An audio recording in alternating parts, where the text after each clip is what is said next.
हरे कृष्णा। भगवान की वाणी श्रीमद् भागवत गीता की जय। 9वां अध्याय और आज ये अंतिम इसका श्लोक है, श्लोक संख्या 34। बहुत ही सुंदर यहाँ पर बात आ रही है। शरणागति की बात है, समर्पण की बात है। भक्ति में अगर देखा जाए तो क्या है भक्ति? भक्ति समर्पण है। भक्ति भगवान का शरण ग्रहण करने को कहा जाएगा। भगवान आश्रय दाता है, उनके आश्रय में जाने का नाम ही भक्ति है। तो भगवान आज बता रहे हैं सारा कुछ। भगवान ने 9वें अध्याय में, जैसे हम पढ़ते आए हैं 33 श्लोकों में, भगवान ने यही कहा है कि कोई भी क्यों ना हो, निम्न जन्मी स्त्री हो, कोई वैश्य, व्यापारी, शूद्र हो, कोई भी हो, सब परम धाम को प्राप्त हो सकते हैं। और धर्मात्माओं की, ब्राह्मणों, भक्तों और राजऋषियों का तो कहना ही क्या है। और इस क्षणिक दुखमय संसार में भगवान कह रहे हैं, आ जाने पर मेरी प्रेमा भक्ति में अपने आप को लगाओ। भगवान अनन्य भक्ति का बार बार अनुमोदन कर रहे हैं, हमें बता रहे हैं जो भी दुराचारी हैं वो भी अगर भक्ति में रत होते हैं तो भगवान कह रहे हैं उन्हें साधु मानना चाहिए। और मेरी भक्ति जो करता है उसका कभी विनाश नहीं होता। जो मेरी भक्ति करता है वो मेरा मित्र है, सदैव मुझ में स्थित रहता है और मैं भी उसका मित्र हूँ। तो भगवान ने बताया किस तरह से हम अपनी क्रियाओं से, वस्तु से भगवान की सेवा कर सकते हैं। और उससे क्या होगा? भगवान ने बताया कि तुम कर्म के बंधन तथा इसके शुभ अशुभ फलों से मुक्त हो जाओगे। और अगर तुम ऐसे अपने चित्त को मुझ में स्थिर करोगे तो मेरे पास आ सकोगे। तो कहने का मतलब है कि भगवान शरणागति के बारे में बता रहे हैं। अब प्रश्न आता है कि कैसे शरणागति? तो इस श्लोक में भगवान सारा रैप अप कर रहे हैं, सार बता रहे हैं, निष्कर्ष निचोड़ बता रहे हैं। देखिए, उपनिषद हैं, उपनिषदों का सार भागवत गीता को कहा गया है, गीतो उपनिषद कहा गया है। भागवत गीता में 18 अध्याय हैं, 6 पहले के कर्म योग के, 6 बीच के भक्ति योग के, 7 से 12 तक, और आखिर के 6 ज्ञान योग के। तो जो ये 6 बीच के हैं इन्हें सार कहा गया है, भक्ति योग सार है। और अगर इन 6 में से भी 7 से लेके 12 में देखें तो 9वां अध्याय बिल्कुल बीच में है। तो भक्ति योग का सार है 9वां अध्याय। और अगर हम 9वें अध्याय का सार देखें तो ये 34वां श्लोक है। तो सार का भी सार का भी सार का भी सार ये 34वां श्लोक है। आप समझ सकते हैं कि कितनी गुह्य, परम गुह्य बात भगवान ने ये कही है।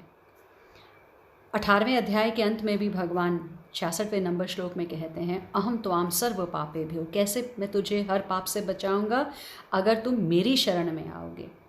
सर्वधर्मान परित्यज्य माम एकम शरणम व्रज। तो ये शरणम व्रज, भगवान आपकी शरण कैसे दी जाए? तो ये जो श्लोक है ये बाद में 18वें अध्याय में भी 65वें नंबर पे आता है और 9:34 में भी भगवान इसी को कह रहे हैं। तो कहने का मतलब है ये श्लोक बहुत महत्वपूर्ण है।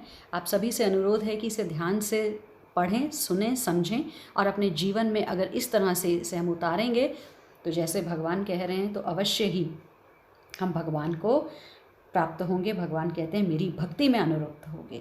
क्या कह रहे हैं यहाँ पे? मन मना भव मद भक्तो मद याजी माम नमस्कुरु मामे वैश्यसी युक्त वैवात्मना मत परायणा। कहने का मतलब है भगवान कह रहे हैं अपने मन को मेरे नित्य चिंतन में लगाओ। यहाँ 4 चीज़ें भगवान कह रहे हैं।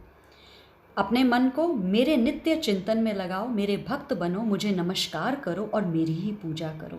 इस प्रकार मुझसे पूर्णतया तल्लीन होने पर तुम निश्चित रूप से मुझको प्राप्त होगे। तो मन को मेरे नित्य चिंतन में लगाओ। अब यहाँ भगवान कह रहे हैं मन को मेरे नित्य, नित्य मतलब हरदम। ऐसा नहीं कि थोड़ी देर याद कर लिया भगवान को, सुबह उठे, नहाए धोए और अगरबत्ती धूपबत्ती करी भगवान की और बस फिर उसके बाद जो मंदिर से निकले तो भगवान भी जहन से निकले। नहीं, इस तरह से अभ्यास करो कि तुम्हारा मन नित्य मेरे चिंतन में लगे।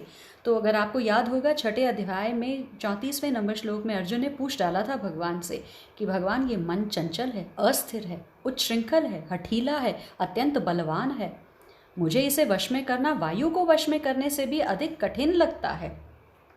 तो भगवान आज मन की दोबारा बात कर रहे हैं। तो मन को भगवान कैसे आप में निरंतर नित्य लगाऊं? मेरा मन तो बहुत हठीला है, बलवान है, उच्छृंखल है, चंचल है, इधर उधर भागता है। तो भगवान ने भी माना कि हाँ, हे महाबाहु कुंती पुत्र, निस्संदेह चंचल मन को वश में करना अत्यंत कठिन है। देखिए, भगवान ने कठिन कहा है, असंभव नहीं कहा। लेकिन कैसे ये संभव हो सकता है? भगवान ने कहा उपयुक्त अभ्यास द्वारा तथा विरक्ति द्वारा ऐसा संभव है। अब अभ्यास क्या करना है? Practice makes a man perfect. भगवान कह रहे हैं असंशय महाबाहो मनो दुर्निग्रह चलम अभ्यासेन तु कौन्तेय वैराग्येन च गृह्यते। तो इसे इस तरह वश में किया जाएगा जब तुम अभ्यास करोगे। तो 9वें अध्याय में भगवान ने अभ्यास करने की विधि बताई। पहले भगवान ने बताया कि पदार्थों से उनको मुझे अर्पण करना सीखो, इसका अभ्यास करो। पत्रम पुष्पम फलम तोयम यो मे भक्त्या प्रयच्छति तदहम भक्तर अश्नामी प्रयतत मना। तो भगवान कह रहे हैं प्रेम तथा भक्ति के साथ मुझे पत्र पुष्प फल या जल प्रदान करता है, उसे मैं स्वीकार करता हूँ। फिर भगवान ने अपनी क्रियाओं को भगवान के अर्पित करना हमें सिखाया कि तुम जो कुछ भी करते हो, जो कुछ खाते हो, जो भी खाते हो, हम सब खाना खाते हैं, दिन में कितनी मर्तबा खाते हैं, तो क्या करें? भगवान को अर्पित करते हुए खाएं। इसका मतलब भोग लगाकर ही अन्न प्रसाद ग्रहण करें। जल भी भगवान को भोग लगाकर ही ग्रहण करें। भगवान कह रहे हैं जो कुछ तुम अर्पित करते हो, दान देते हो, तपस्या करते हो, तो उसे भगवान को अर्पित करते हुए हम करें। तो भगवान ने मन को कैसे अपने वश में करना है बता दिया है। और शास्त्र में अगर हम श्रीमद् भागवतम में भी देखें तो मन को किस तरह से अपने वश में करना है उसका बड़ा सुंदर उदाहरण आता है महाराज अम्बरीश के चरित्र से। 9:4-18 श्रीमद् भागवतम में बताया है कि महाराज अम्बरीश हमेशा अपने मन को भगवान के श्री चरणों में ही लगाए रखते थे। सवय मनः कृष्णा पदारविंदयोर वाचांसि वैकुंठ गुणानुवर्णने। अपने शब्दों से, अपने मुख से वो हमेशा भगवान की कीर्ति का गुणगान करते थे। करौ हरेर मंदिरा मार्जनादीशु।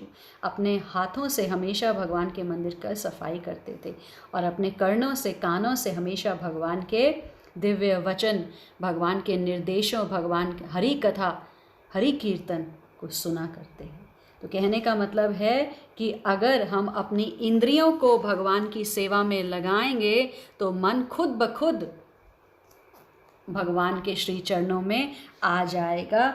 इसके लिए बहुत अभ्यास की ज़रूरत है और ये अभ्यास गुरु के निर्देशन में रहकर ही हो सकता है। तो पहला है, भगवान ने कहा अपने मन को मेरे नित्य चिंतन में लगाओ। भगवान ने कहा मेरे भक्त बनो। बड़ा सुंदर भगवान कह रहे हैं, समझने का प्रयास करेंगे। 4 बातें हैं। देखिए, अर्जुन सुनने वाले हैं, आदर भाव रखते हैं, भगवान में कोई दोष दृष्टि नहीं रखते। भगवान खुल के अर्जुन के सामने अपने हृदय की गोपनीय बात कर रहे हैं, सार बता रहे हैं। मेरे भक्त बनो। भगवान कह रहे हैं मत भक्ता, मन मना, अपना मन मुझे दे दे। मत भक्ता, मेरा भक्त हो जा। इसका मतलब क्या है कि मेरे साथ ही अपनापन कर, मेरे साथ संबंध जोड़। और ये ऐसा संबंध नहीं है जो नया है। देखिए, कभी जब विवाह होता है तो ये नया संबंध बनता है। जब बालक आपके घर में आता है तो आप उसके पिता माता बन रहे हैं, वो नया संबंध बन रहा है आपका उसके साथ। लेकिन भगवान के साथ आत्मा का तो परमात्मा से अनादिकाल से स्वतः सिद्ध संबंध है और सिर्फ भूल मात्र से हम इस संसार के साथ अपना संबंध मान रखा है। ये इस जन्म की पत्नी, इस शरीर के बच्चों के साथ हमने इतना ज़्यादा अपनापन कर लिया है कि हम भगवान को भूल गए। अगर हमसे कोई कहता भी है ना कि आप अपना इंट्रोडक्शन दीजिए, तो हम क्या कहते हैं? मेरा नाम ये है, मैं यहाँ रहने वाला हूँ, मैं ये कार्य करने वाला हूँ, मैं इस संप्रदाय का हूँ, उस वर्ण का हूँ, उस आश्रम का हूँ। तो कहने का मतलब ये इतना पक्का हमने भाव बना लिया है अपने में, इस शरीर और इस संसार से ही हमारी पहचान जानी जाती है और हम भगवान को कहीं ना कहीं पीछे छोड़ आए। अपनापन भगवान में है ही नहीं, और जबकि वो अपनापन ही वास्तविक हमारी पहचान है कि मैं आत्मा हूँ, मैं परमात्मा का अंश हूँ। तुम ये शरीर, तुम ये संसार नहीं हो। तो मद भक्त का मतलब है कि जो संबंध मेरे से तूने ख़त्म कर दिया है, भूल गया है, उसका पुनः निर्माण कर। मद भक्त, मन मना भव। और देखिए, जैसे अभी हमने बात करी कि मन को लगाना है, और तो मन कहाँ लगता है? जब भगवान से अपनापन होगा ना, तब मन लगेगा। हमने हमेशा सुना है लोगों को कहते हुए, मेरा मन भजन में नहीं लगता। बस घड़ी देखते रहते हैं मंदिर में भी कि ये कब प्रवचन ख़त्म होगा। मैं भी इसीलिए थोड़ा प्रयास करती हूँ कि छोटी क्लास की जाए ताकि आप लोगों का मन लगा रहे, क्योंकि मन बहुत जल्दी उखड़ जाता है। लेकिन अगर हम प्रयास करते रहेंगे रोज़ रोज़ रोज़ तो मन उस ढांचे में ढल जाएगा। तो मन वहीं लगता है जहाँ अपनापन होता है, क्योंकि भगवान हमें प्रिय लगते नहीं, इसलिए हमारा मन लगता नहीं। तो भगवान कह रहे हैं तेरा मेरा अखंड संबंध है, तू कैसे भूल सकता है। मैं तो तुझे नहीं भूल सकता, पिता कभी बालक को नहीं भूल सकता, लेकिन बालक टीवी में, वीडियो गेम में, दोस्तों में, यारों में भूल जाता है कि मुझे घर भी वापस जाना है, मेरी माता इंतज़ार कर रही होगी। तो भगवान कह रहे हैं ये जो मन है ना, ये मुझे दे दे। मन मना भव मद भक्तो। आगे भगवान कह रहे हैं मदयाजी। मदयाजी का क्या मतलब है? मेरा उपासक बन। याजी का मतलब होता है उपासना करना। मेरा पूजन करने वाला बन। अपने मन को कहाँ लगा? अपने मन को मेरी पूजा में लगा। अब कैसे पूजा में लगाना है? देखिए, भक्ति के यम नियम होते हैं।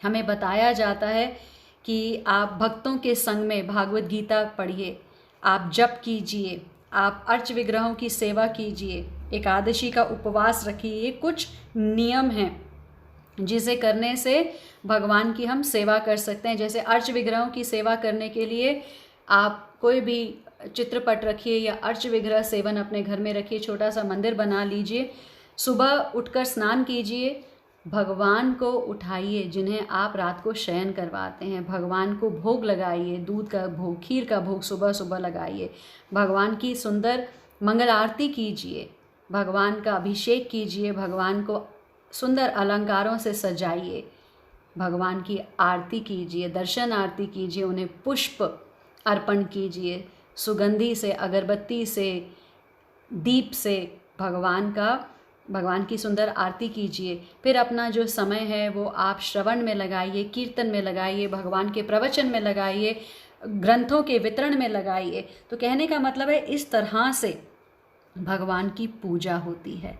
तो भगवान बता रहे हैं कि जो भी तुम खा रहे हो, पी रहे हो, सो रहे हो, जाग रहे हो, कहीं आ रहे हो, जा रहे हो, कोई भी काम धंधा तुम करते हो, कहने का मतलब जो भी क्रिया तुम करते हो उस सब को मेरी पूजा के रूप में ही करो, उन सब से मेरी पूजा ही करो।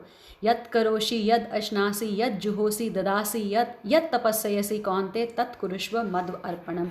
जैसे भगवान ने कहा है कि अभ्यास करना है, तो हमें इन सभी बातों का गुरु के, भक्तों के संग में रहकर अभ्यास करना है, तो तब जाके भगवान की पूजा होती है। भगवान स्वयं कह रहे हैं मदयाजी, मेरा पूजन करने वाला बन, मेरी उपासना कर। भगवान स्वयं कह रहे हैं।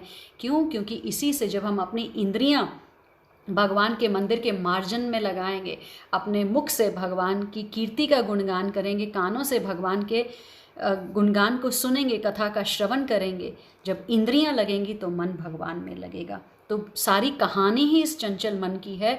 भगवान के श्री चरणों में मन को लगाना है। भगवान हमें वो रास्ता बता रहे हैं किस तरह से भगवान को अपना मन समर्पित किया जाए। देखिए, भगवान ने यहाँ पर ये नहीं कहा तन मना भव मद भक्तो, कि तू अपना तन मुझे दे, तू बहुत कठिनाई से परिक्रमा कर, तू बहुत कठिनाई वाली कोई तपस्या कर। नहीं, भगवान ने कहा है मन मुझे दे दे, तन से तू अपने संसार का कार्य कर।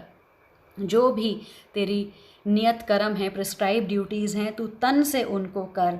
मन मना, मुझ में मन वाला हो जा, मन से मेरी पूजा कर। हम क्या करते हैं? हम बाहरी तौर से पूजा करते हैं। पूजा मन से होनी चाहिए, नाम जप मन से होना चाहिए, नाम जप में मन लगना चाहिए, और उसे करने के लिए भगवान कह रहे हैं अभ्यास से ही होगा। आगे भगवान ने कहा माम नमस्कुरु, मुझे नमस्कार कर। क्यों नमस्कार करना ज़रूरी है? क्योंकि देखिए, अभी हमने इंद्रियों की, मन की बात करी, इस शरीर से झुकना सीखो। बहुत लोग हैं मंदिर जाएंगे, झुकते नहीं हैं, और जो झुकता नहीं है उसमें हमेशा अहंकार रहता है। शरीर से पहले झुकेंगे, फिर मन झुकना सीखेगा। मन तो झुकता ही नहीं है, अहंकारी है, अंदर से बहुत भरा हुआ है कि ये सब मैंने बनाया है और मैं स्वामी हूँ, तो मैं कैसे किसी और को स्वामी मानूं। तो भगवान को प्रभु स्वामी मानने में ही समझदारी है, और जीव का कल्याण, उद्धार उसी से होगा। इसलिए भगवान कह रहे हैं मेरे को नमस्कार कर। जो कुछ भी अनुकूल, प्रतिकूल, सामान्य विधान से जो कुछ भी तुझे मिल रहा है उसमें तू प्रसन्न रहे, परम प्रसन्न रहे। भगवान बेशक हमारे मन से, हमारे चाहने से विरुद्ध फैसला भी क्यों ना मिले, हमें हमेशा प्रसन्न रहना चाहिए। और जब हम झुकते हैं, पहला प्रणाम जब हम शरीर से करते हैं, इस देह से करते हैं, तो वो पहला कदम होता है भगवान की सत्ता को मानने का।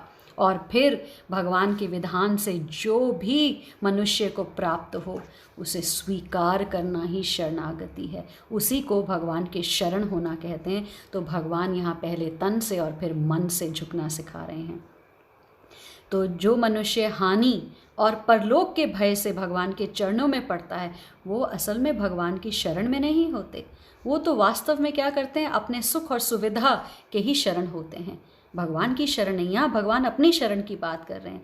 तो भगवान की शरण होने पर किसी से कुछ भी सुख सुविधा पाने की इच्छा होती ही नहीं है, क्योंकि सर्वथा भक्त भगवान के शरणागत होता है।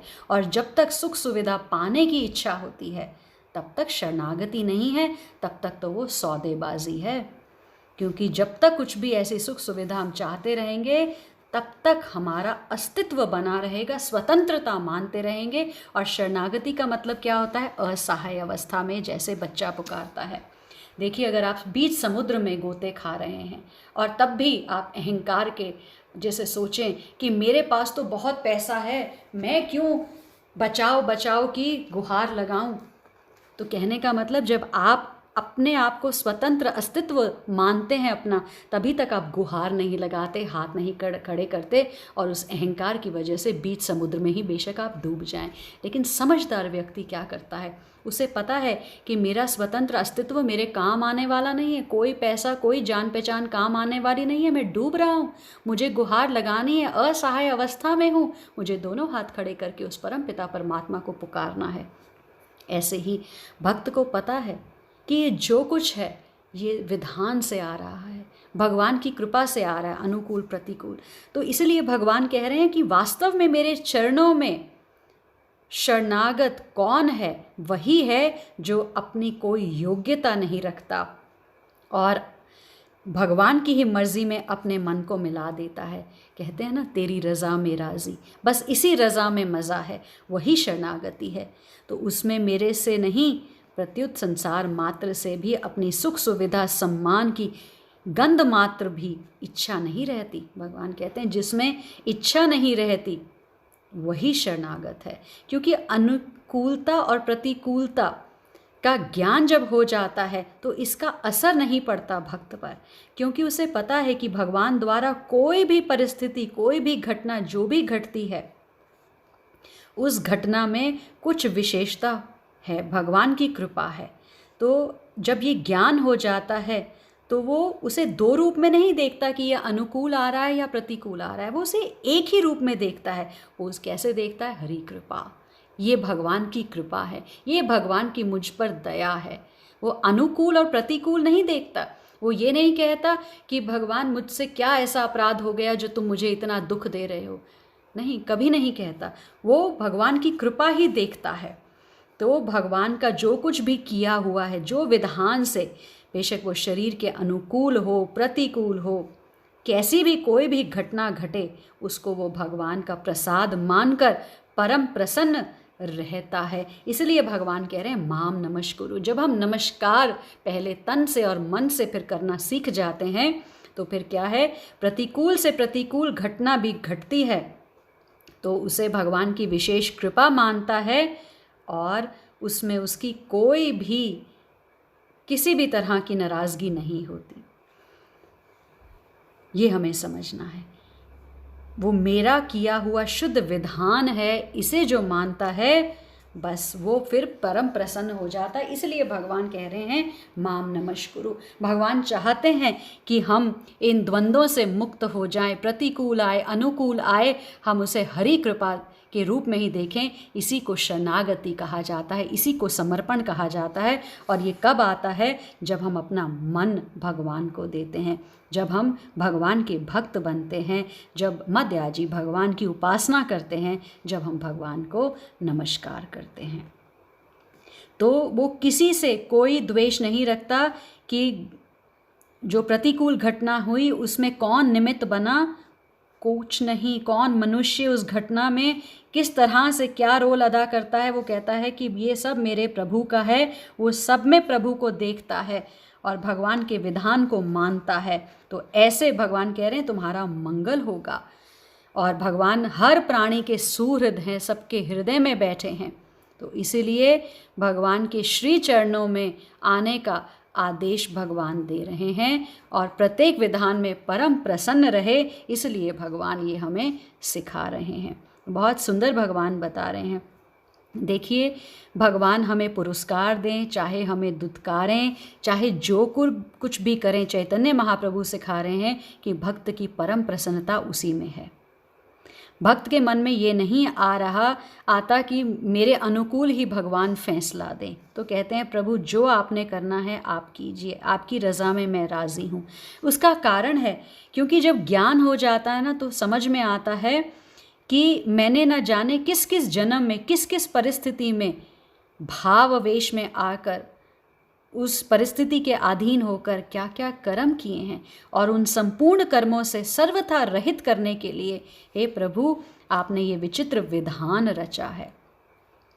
तो भक्त जो है भगवान के विधान को समझता है, मानता है, क्योंकि ये शक्ति भी भगवान से ही आती है। तो भगवान के समर्पण जब वो कर देता है तो वो अपनी बुद्धि का भी प्रयोग नहीं करता। पता है जो आप कर रहे हैं वो मेरे भले के लिए ही है, आपका हाथ मेरे सिर पर रहे यही मेरे लिए परम मंगलमय है। इसी को यहाँ पर माम नमस्कुरु कहा गया है। ये बहुत गुह्य ज्ञान है। अगर हम समझें, नमस्कार करना, झुकना, समर्पण करना कि आप जो भी मेरे साथ करना चाहें, चाहे दंड दें, चाहे पुरस्कार दें, चाहे दुत्कारें, उसी में मेरी प्रसन्नता है, यही शरणागति है। ऐसा नहीं चाहता भक्त कि अब मैंने आपके श्री चरणों में अपना सब कुछ सर्वस्व न्यौछावर कर दिया है तो अब आप मेरे अनुकूल ही परिस्थितियां पैदा करें। नहीं, भक्त भगवान के सर्वथा शरण हो जाता है और भगवान से कह देता है कि हे प्रभु अब आप जैसा जो मेरे साथ करना चाहें कीजिए, क्योंकि मैंने पता नहीं क्या क्या कर्म किए हैं और मुझे नहीं पता, आपको मुझसे बेहतर पता है।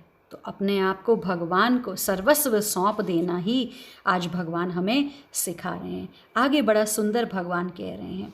क्या कहते हैं भगवान? भगवान कह रहे हैं माम एव एष्यसि, मुझे ही प्राप्त होगा, मुझे ही प्राप्त होगा। बड़ा सुंदर भगवान कह रहे हैं तू जो मेरे अर्पित हो गया है, मन मना, जिसका अंतकरण मेरे परायण हो गया है, जो अपनी क्रियाओं से, पदार्थों से, वस्तुओं से, जिन्हें मेरी पूजा सामग्री बना दिया है जिसने, और माम नमस्कुरु, जो अपने शरीर से मेरे चरणों के अर्पित हो गया है, इस प्रकार से जो मेरे परायण हुआ भक्त है वो मेरे को ही प्राप्त होगा। भगवान बहुत ही सुंदर इस श्लोक में आश्वासन हमें दे रहे हैं। भगवान कह रहे हैं यहाँ पर युक्त एवं आत्मना,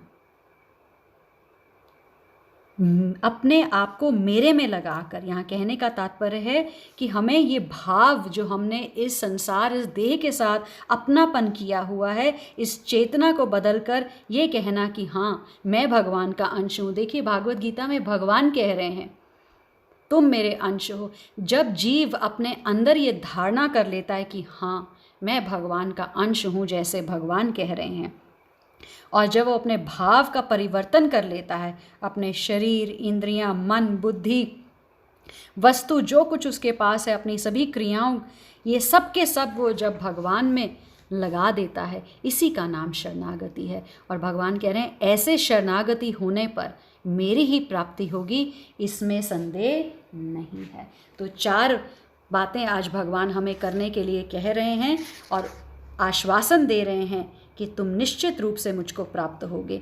अपने मन को मेरे नित्य चिंतन में लगाओ, मेरे भक्त बनो, मुझे नमस्कार करो और मेरी ही पूजा करो। क्यों भगवान अपनी पूजा करने के लिए कह रहे हैं? क्योंकि इसी अध्याय में भगवान ने बताया कि जो अन्यों का आश्रय लेता है, उसे स्वर्गिक सुख तो ज़रूर प्राप्त हो जाएगा, लेकिन जब उसके पुण्य क्षीण हो जाएंगे तो वो वापस इस मृत्यु लोक में आएगा। इस जन्म मृत्यु के चक्रव्यूह से वो पार नहीं हो पाएगा अगर वो अन्य आश्रय ग्रहण करता है तो।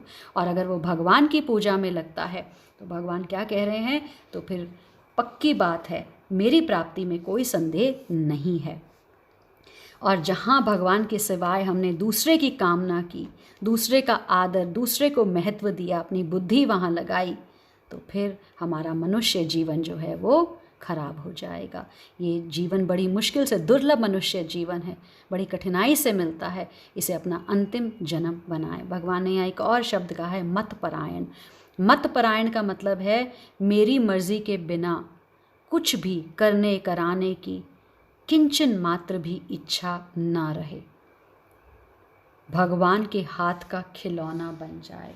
हे प्रभु, अब जैसे आप नचाएंगे मैं वैसे ही नाचूंगा। आप कहेंगे खड़े हो जा तो मैं खड़े हो जाऊंगा, आप कहो बैठ जा तो मैं बैठ जाऊंगा। तो मतपरायण। नहीं तो क्या है, फिर माया नचाएगी। माया नचाएगी, जहाँ माया बैठाएगी, जहाँ खड़ा करेगी, कभी अर्श पे तो कभी फर्श पे, तो जीव वैसे ही नाचता है माया के हाथ की कठपुतली बन के। तो बेहतर ये नहीं होगा कि हम भगवान के हाथ की कठपुतली बन जाएं, क्योंकि माया की कठपुतली अगर खिलौना बनेंगे तो बहुत सारे हाथ नचाएंगे। कभी परिवार नचाएगा, तो कभी ऑफिस में बॉस नचाएगा, कभी कोई व्यापारी नचाएगा, तो कभी कोई रिश्तेदार नचाएगा। तो क्यों ना भगवान के हाथ में ही नाचें। अगर नाचना ही है तो फिर भगवान के हाथ का खिलौना बने। भगवान का भक्त बनने से, भगवान के साथ अपनापन करने से, और ये धारणा करने से कि मैं भगवान का अंश हूँ, इस प्रकार अगर हम अपनी चेतना को बदल दें तो बहुत जल्दी परिवर्तन आ जाएगा।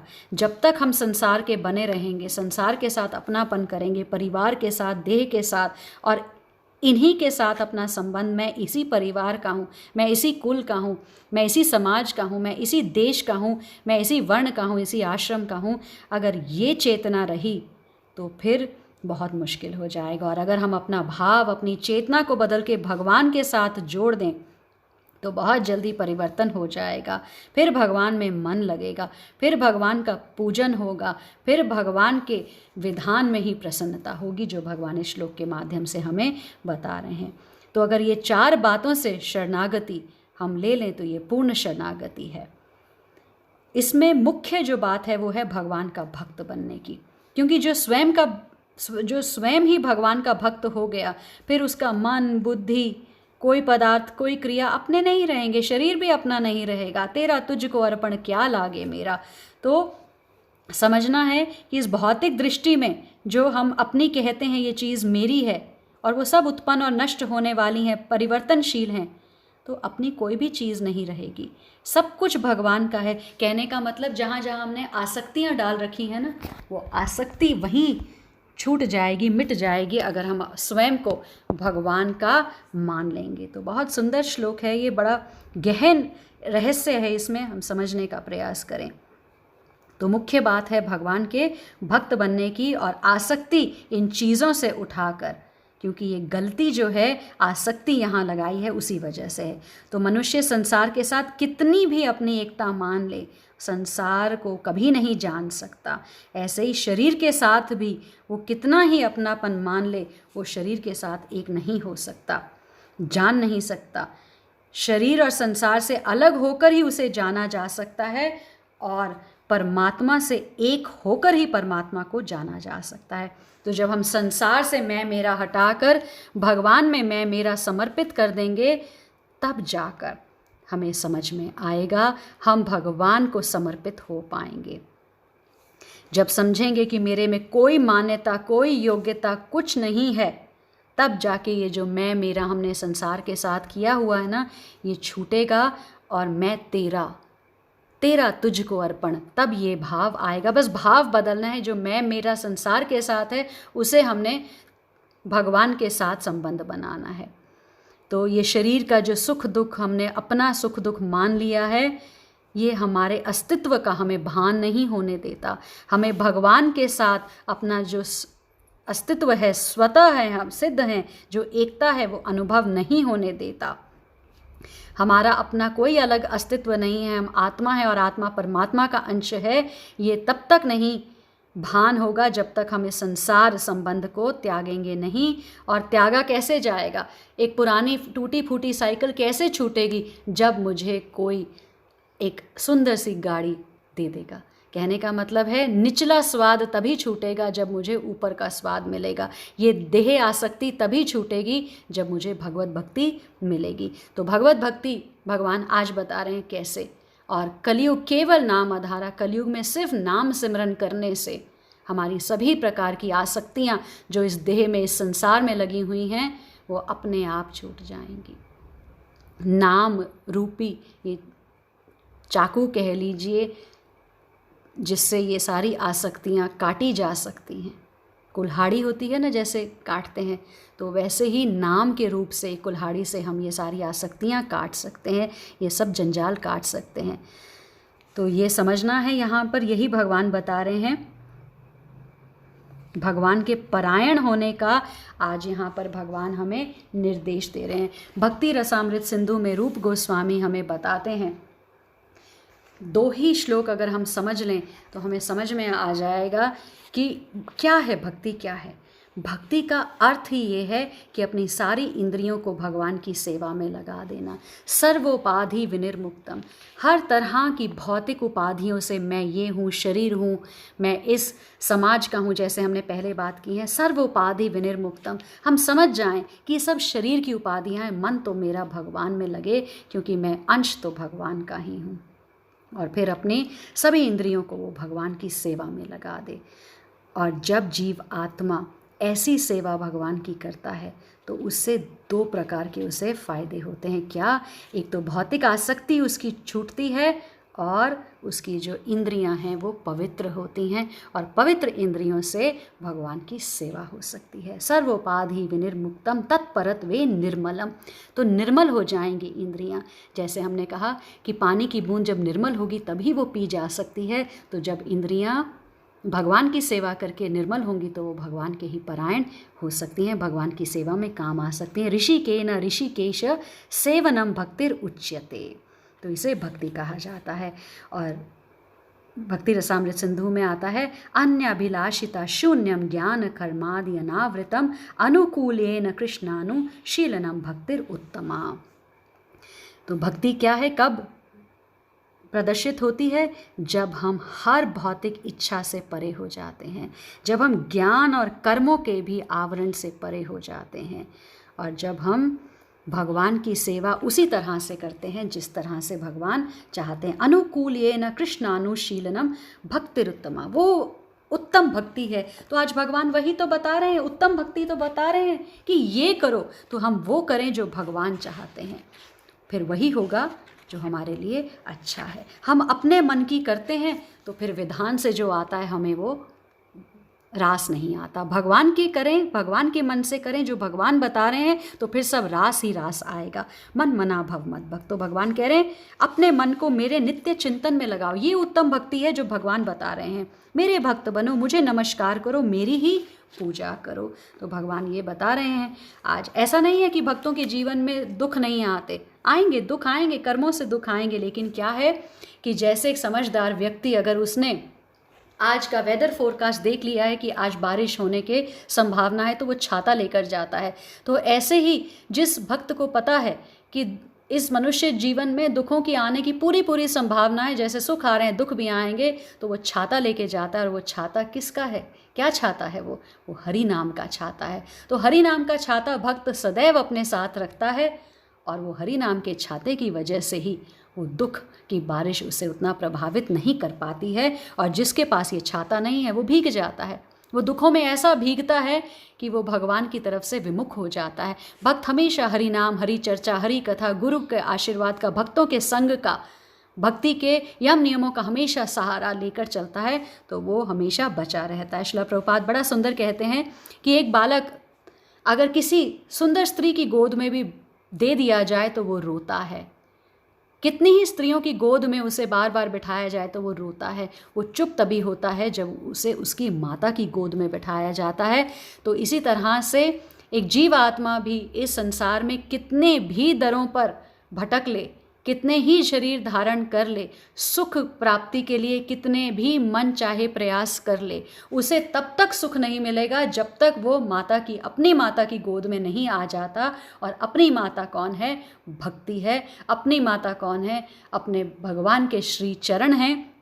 तो जब तक हमें भगवान के श्री चरणों की सेवा नहीं मिलती, हम भटकते रहेंगे, खुशियाँ इधर उधर ढूंढते रहेंगे, और असल में सुख आनंद अगर कहीं है तो वो इस संसार में नहीं, क्योंकि भगवान ने पहले ही कह दिया ये दुखालयम है, अशाश्वतम है, अनित्य लोक है। ये सुख मैंने यहाँ रखा ही नहीं, तुम कहाँ ढूंढ रहे हो? सुख कहाँ है? सतचित आनंद विग्रह, और हम उसी के अंश हैं। आत्मा इसीलिए हमेशा वो आनंद, वो सुख खोजती रहती है, और जब तक उसे वो मिलता नहीं है वो परेशान रहती है। तो श्रीमद् भागवतम में बड़ा सुंदर बताया है कि भक्ति कैसी होनी चाहिए। आत्मा को प्रसन्न करने वाली होनी चाहिए, अहेतु की प्रतिहता होनी चाहिए, बिना किसी कारण के भगवान की प्रसन्नता के लिए होनी चाहिए, बिना किसी बाधा के होनी चाहिए। सुख आए दुख आए मेरा भगवान के साथ प्रेम संबंध, सेवा भावना वैसी ही रहे जैसी माता को बुखार भी क्यों ना हो, लेकिन वो अपने बच्चे की सेवा से पीछे नहीं हटती। तो भक्त के जीवन में सुख आए दुख आए, प्रतिकूल परिस्थितियाँ आए, लेकिन भक्ति कैसी है? अप्रतिहता। वो किसी भी कारणवश छूटती नहीं है। दिव्य भक्ति के लक्षण हैं सवै पुंसाम परो धर्मो, और पूरी मानव जाति के लिए अगर कुछ है तो वो यही भक्ति है, कल्याणकारी भक्ति है। यतो भक्तिर अधोक्षजे, तो उस अधोक्षज भगवान के श्री चरणों की भक्ति है, और अकारण भक्ति, बिन बाधा के, बाधा रहित भक्ति। और ऐसी भक्ति से ही क्या होगा? यह आत्मा सुप्रसीदति, आत्मा कंप्लीटली सेटिस्फाइड, पूर्ण आनंद तभी अनुभव करेगी, क्योंकि ये आत्मा जो है भगवान का अंश है। सर्वथा आनंद ढूंढने का प्रयास हो रहा है, लेकिन गलत जगह में आनंद ढूंढने का प्रयास हो रहा है, इसलिए आनंद मिलता नहीं।